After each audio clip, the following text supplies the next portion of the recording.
तुम मुझे यूं भुला न पाओगे, तुम मुझे यूं भुला न पाओगे। गायकी की दुनिया का एक सितारा जिसकी शीरी आवाज दुनिया के हर कोने में गूंजती है। मोहम्मद रफी नफरतों और जुल्मतों से भरी इस दुनिया में प्यार का राग है। मोहम्मद रफी की आवाज मिली और उन सब ने खुद को खुशनसीब समझा। जिंदगी भर नहीं भूलेगी वो बरसात की रात, एक अनजान हसीना से मुलाकात की रात। आवाज की दुनिया का एक फरिश्ता, एक बेहतरीन शख्स और एक महान कलाकार। समझ नहीं आता मोहम्मद रफी पर बातें कहां से शुरू की जाएं और कहां खत्म की जाएं। कि तुझे नगमों की जां अहले नजर यूं ही नहीं कहते, तेरे गीतों को दिल का हम सफर यूं ही नहीं कहते। विविध भारती के संग्रहालय से संगीतकार नौशाद। सुनी सबने मोहब्बत की ज़बां आवाज में तेरी, धड़कता है दिले हिंदोस्तां आवाज में तेरी। एक बंजारा गाए जीवन के गीत सुनाए, हम सब जीने वालों को जीने की राह बता। 24 दिसंबर 1924 को अमृतसर के पास कोटला सुल्तान सिंह में मोहम्मद रफी का जन्म हुआ था। उन दिनों में उनके गांव में एक फकीर होता था जिसकी आवाज ने रफी को गाने की प्रेरणा दी। बाद में मोहम्मद रफी का परिवार लाहौर चला आया। यहाँ उन्होंने उस्ताद बड़े गुलाम अली खां साहब और उस्ताद अब्दुल वहीद खां साहब से संगीत की तालीम ली थी। लाहौर में कुंदन लाल सहगल का एक कंसर्ट हो रहा था, लेकिन अचानक बिजली चली गई और आयोजन रुक गया। सहगल ने कहा कि जब तक बिजली नहीं आएगी वो नहीं गाएंगे। 13 बरस के मोहम्मद रफी इस आयोजन में अपने रिश्तेदार के साथ आए हुए थे। उन्होंने कहा कि रफी गाना गाकर जनता को शांत कर सकते हैं। इस तरह से मोहम्मद रफी ने पहली बार मंच पर गाया। फिल्मों में पहली बार गाने का मौका संगीतकार श्याम सुंदर ने दिया। सन 1942 में फिल्म थी गुल बलोच। तेरी याद ने आना सताया। सन 1946 मोहम्मद रफी ने मुंबई आने का फैसला किया। यहाँ संगीतकार नौशाद ने उन्हें सबसे पहले फिल्म पहले आप में गाने का मौका दिया। सन 1946 में फिल्म शाहजहां में कुंदन लाल सहगल की आवाज के पीछे मोहम्मद रफी ने कोरस में ये गाना गाया था। रोही रोही रोही मेरे सपनों की रानी, मेरे सपनों की रानी, रूही रूही रूही रूही। शुरुआती संघर्ष के बाद मोहम्मद रफी को पहला बड़ा मौका संगीतकार नौशाद ने दिया। फिल्म थी अनमोल घड़ी। तेरा खिलौना टूटा बालक, तेरा खिलौना टूटा, तेरा खिलौना टूटा बालक। इसके बाद 1948 में फिल्म मेला के इस गाने से मोहम्मद रफी को सन 1949 में आया दुलारी फिल्म का ये गाना। सुहानी रात ढल चुकी, ना जाने तुम कब आओगे। मोहम्मद रफी की कामयाबी का कारवां सन 1951 से शुरू होता है। फिल्म बैजू बावरा। ओ दुनिया के रखवाले रखवाले, झूले में पवन के आई बहार, नैनों में नया रंग लाई बहार, प्यार छलके मन तरपत हरिदर को आज। इसके बाद मोहम्मद रफी ने पीछे मुड़कर नहीं देखा। संगीतकार नौशाद ने उनकी याद में विविध भारती से ये बात कही थी। गायकी था हुस्न फन तेरा रफी, गायकी था तेरा हुस्न फन रफी, तेरे फन पर हम सभी को नाज है। ये सबक सीखा तेरे नगमात से, जिंदगानी प्यार का एक साज है, मेरी सरगम में भी तेरा जिक्र है, मेरे गीतों में थे कि गीत चाहे शास्त्रीय हो या पश्चिमी, उन्हें कभी कोई दिक्कत नहीं आई। मोहम्मद रफी और नौशाद की जोड़ी ने फिल्म संगीत के इतिहास के कुछ बेमिसाल और कालजयी गीत दिए हैं।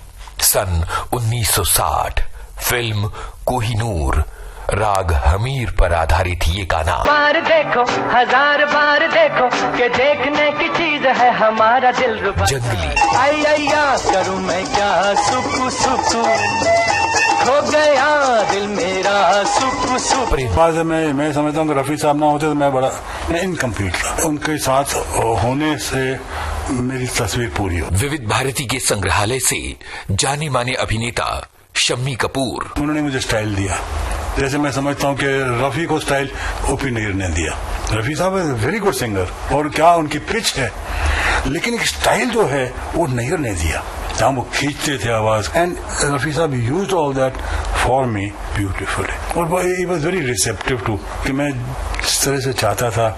मैं पेरिस में था और मेरे गाना उन्होंने मेरी गैर हाजिरी में रिकॉर्ड किया, और जब मैंने वो गाना सुना मैं तो बिल्कुल दंग रह गया कि ये ऐसे कैसे उन्होंने रिकॉर्ड कर लिया। और जब मेरी मुलाकात हुई उनसे, जब मैं वापस आया, उन्होंने कहा रफी साहब ये आपने ये गाना इस तरह से कैसे गा दिया, मुझे जैसे चाहिए था, जैसे मैंने सोचा था वैसे ही आपने गाया ये गाना। This is uncanny, very uncanny के जिस तरीके से मैं सोचूं उस तरीके से वो आदमी इज। तक की अंग्रेजी में भी उन्होंने गैर फिल्मी गीत, गजलें, नातिया कलाम सबको अपनी आवाज दी।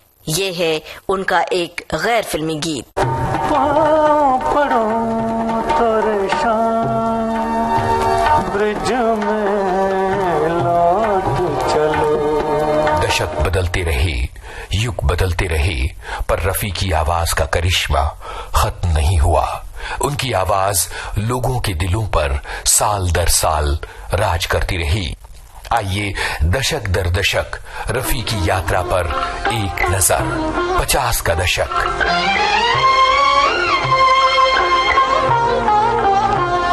तुझे क्या सुनाऊं मैं दिलरुबा तेरे साथ। 60 का दशक।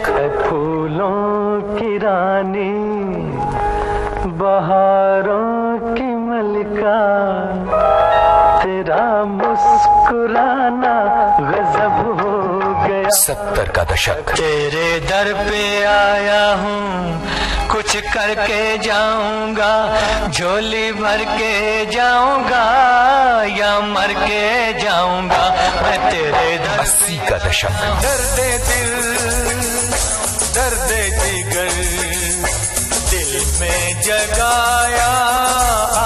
उनको खुश करना हो ना हमको, तो लक्ष्मी जी हम दोनों क्या करते थे। विविध भारती के संग्रहालय से संगीतकार लक्ष्मीकांत प्यारेलाल के प्यारे लाल घर से चाय लेके आते थे, तो उनकी चाय जो बनती थी वो किसको देते नहीं थे, वो खुद पीते थे। लेकिन वो थर्मास के अंदर आती थी, 2 थर्मास। लेकिन वो कैसी चाय बनती थी मैं बताऊं आपको। 2 सेर दूध के 1 सेर बनाते थे, जिसमें बादाम और पिस्ता डालते थे, और उसके बाद में चाय की पत्ती, वो खास उनकी पत्ती थी, और वो चाय लेके आते। वो अगर आप 1 मिनट रखेंगे तो मलाई इतनी जम जाती। तो हम क्या करते थे, क्योंकि हमको खुश करना है रफी साहब को, तो खुश करने के लिए हम उनको बोलेंगे थोड़ी चाय मिल जाएगी। तो वो कैसा करते थे ना, जैसे हम बोलते ना कि छोटा बच्चा अगर है तो अगर मस्ती कर रहा है कुछ, अरे भाई उसको कुछ चॉकलेट देना, चॉकलेट। तो कैसा बोलने का स्टाइल होता है ना, तो उनका होता जहीर था उनका साला, अरे जहीर चाय दो ना, चाय उनको बच्चे लोग है ना कि चाय पिलाओ, तो बोलने का एक ढंग होता था। और चाय पीने के बाद फिर हमको बोलना चाहिए वाह वाह मजा आ गई। तो देखिए ऐसी ऐसी चीजें होती है। फिर उनको एक शौक था सीटी बजाने का। अच्छा। विसल। उनको बोलेंगे भाई गाना है, एंड में आपको विसल बजाना है, तो पूरा गाना वेट करते हो, गाना खत्म हो और मैं जाके विसल बजाओ। डा दीवाना और रब्बा इतनी सी बात न जाना के ओ मैं अभी के अभी ये सब चीजें होती है ना, ये उनमें बहुत थी। और उसके बाद में वो जो होता ना, उसमें पीस था डा डा डा डा डा डा डा डा डा डा डा डा डा डा, ये हमने यूज किया था टोटा। तो उसमें आप देखिए डा डा डा दी, तो उसमें विसल बजली में हुई। जब भारत आजाद हुआ, संगीतकार रवि विविध भारती के संग्रहालय से। भारत सरकार ने एक प्रोग्राम रखा दिल्ली में, जश्न जमहूरियत, आजादी का जश्न मनाया, और उसमें 2 सिंगर मुकेश साहब और रफी साहब को बॉम्बे से बुलाया गाने के लिए। लगाया कि वो फतेहपुरी दिल्ली में कोरोनेशन होटल में ठहरे हैं। मैं उनसे मिलने गया, बात की, मैंने उनसे, मेरे दोस्तों से कहलवाया मैंने कि मैं म्यूजिक डायरेक्टर बनना चाहता हूँ। तो उन्होंने मुझे समझाया कि पहले असिस्टेंट बनना पड़ेगा, नोटेशन सीखनी पड़ेगी, ये वो सब सारी बातें बताई। खैर हम चले आए वहाँ से, उनसे मिलकर, उनके भाई भी थे साथ में। इत्तेफाक ये हुआ कि मुझे गाने का शौक था। मैं 1950 में बॉम्बे आया। इससे पहले मैं दिल्ली में पोस्ट एंड टेलीग्राफ में एज इलेक्ट्रिशियन काम करता था। तो वहाँ से बॉम्बे आया। बॉम्बे आकर बड़ा स्ट्रगल का टाइम गुजरा, 2-3 साल 4 साल। मुझे फिल्म वचन में पहला चांस मिला। उसमें एक गाना था, एक पैसा दे दे बाबू। तो मैंने रफी साहब से वो गाना गवाया। एक पैसा दे दे ओ बाबू, ओ बाबू, ओ जाने वाले बाबू, एक पैसा दे दे। जब वो गा रहे थे तो मेरे दिल में आया कि मैं रफी साहब को बता दूं कि मैं वही लड़का हूं जो आपको कोरोनेशन होटल में मिला था दिल्ली में 1947 में, और आपने कहा था ये करना वो करना म्यूजिक डायरेक्टर बनने के लिए।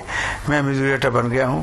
साहिर साहब बैठे थे यहाँ साथ में। साहिर साहब को सिचुएशन बता रहे थे कि राजकुमारी फिल्म में मीना कुमारी को पीने के लिए मजबूर कर रहे हैं, कुछ शायरी कहते हैं। तो कोई 2 शेर आप लिख दीजिए। साहिर साहब का बोल 2 शेर लिख दीजिए कि वो तरन्नुम में कहें। साहिर साहब लिख कर ले आए, टूले नाजुक होठों को कुछ और नहीं था जाम है। मैंने भी, अब जब उन्होंने कहा था तरन्नुम की बात कही, तो मैंने छू लेने दो नाजुक होठों को, कुछ और नहीं है जाम है ये, इस टाइप की धुन बना दी। लेकिन जब मैं धुन बना रहा था तो मुझे एक धुन और याद आई, मेरे दिमाग में आई कि इसकी तो बहुत अच्छी धुन बन सकती है। साहिर साहब इसको हम तरन्नुम में क्यों डाल रहे हैं इसको? हम अगर इसका गाना बनाए तो अच्छा है ना। ये हम शेर और शायरी के हिसाब से तरन्नुम में 2 शेर कह दिए, रिकॉर्ड बनेगा फिर उसका। तो मैंने उनको धुन सुनाई साहिर साहब को। बड़ी अच्छी धुन है, बड़े अच्छा आने दीजिए। डायरेक्टर को हम बोलते हैं कि गाना रखो उसके शेर की बजाय। राम महेश्वरी साहब आए, उनको सुनाया, बोले नहीं वो राजकुमार जी के मुंह पे अच्छा नहीं लगेगा गाना, कभी किसी ने दिया नहीं उनको गाना। मैंने कहा देखिए गाना अगर अच्छा है तो कोई भी गाए उसको अच्छा लगेगा। तो बड़े बेदिली से कहने लगे, अच्छा ऐसा कह रहे फिर 2 शेर से ज्यादा ना रखिए। साहिर साहब बोले ठीक है, 2 शेर लिख कर ले आए। जिस दिन गाना रिकॉर्डिंग हो रहा था, सुनने वाले डिस्ट्रीब्यूटर, प्रोड्यूसर के और आदमी सब सुन रहे थे। हर शेर पर वाह वाह वाह वाह, क्या बात, रफी साहब क्या गा रहे थे। गाना खत्म हो गया 2 शेर के बाद। डिस्ट्रीब्यूटर ने शिकायत की राम महेश्वरी साहब को, क्या महेश्वरी साहब ये क्या इतना अच्छा गाना 2 शेर। अब महेश्वरी साहब परेशान हुए, तो बाहर जाकर उन्हें साहिर साहब को फोन लगा रहे थे कि तीसरा शेर भी दे दो कोई है तो। लेकिन साहिर साहब नहीं मिले और गाने में 2 शेर रह गए। खासियत थी अलग अलग अभिनेताओं के हिसाब से गाने में अदायगी को स्वर देना। इसीलिए अभिनेताओं की पीढ़ियां बदलती रहीं और उनके मुताबिक रफी की अदायगी बदलती रही। आइए अभिनेता दर अभिनेता मोहम्मद रफी की आवाज के इस सफर पर एक नजर डालें। चेहरा, जुल्फों का रंग सुनहरा, ये झील सी नीली आंखें, कोई राज है इनमें गहरा। तारीफ करूं क्या उसकी जिसने तुम्हें बनाया। ओ आज मौसम बड़ा बेईमान है, बड़ा बेईमान है आज मौसम। भारत भूषण। ओ जी हो तू गंगा की मौज में, जमुना का धारा, तू गंगा की मौज में, जमुना का धारा, हो रहेगा मिलन ये हमारा, हो हमारा तुम्हारा। राजेंद्र कुमार। मेरे महबूब मेरी जिंदगी में हुजूर आप आए। हम अभिनेता दर अभिनेता मोहम्मद रफी की आवाज की अदायगी के सफर पर निकले हैं और ये गुरुदत्त की आवाज। हम आपकी आंखों में इस दिल को बसा दे तो। और जॉनी वॉकर के लिए तो मोहम्मद रफी ने बहुत बेजोड़ अंदाज अपनाया। सर जो तेरा चकराए या दिल डूबा जाए, आजा प्यारे पास हमारे, काहे घबराए, काहे घबराए। प्रदीप कुमार। जो वादा किया वो निभाना पड़ेगा, रोके जमाना चाहे रोके खुदाई, तुमको आना अखियां। और ऋषि कपूर। किशोर कुमार पर्दे पर नजर आए, लेकिन प्लेबैक किया मोहम्मद रफी ने। ऐसे ही एक गाने की कहानी संगीतकार ओपी नैयर की जबानी। भाई इसलिए किया कि वो क्लासिकल मूड का गाना था, मन मोरा बावरा, तो वो बड़ा सटपटाया उसमें। तो अपने भाई के पास गए, को भाई प्रोड्यूसर थे अशोक कुमार साहब, तो बड़े इंसाफ पसंद आदमी थे। कहने लगे कि भाई ये म्यूजिक डायरेक्टर की बात है, मैं उसमें कुछ नहीं बोल सकता, तुम नैयर साहब से बात करो। हमने बोला ये तो सिर्फ मोहम्मद रफी गाएगा, दूसरा गाएगा नहीं। गाया, फिर मोहम्मद रफी साहब ने गाया।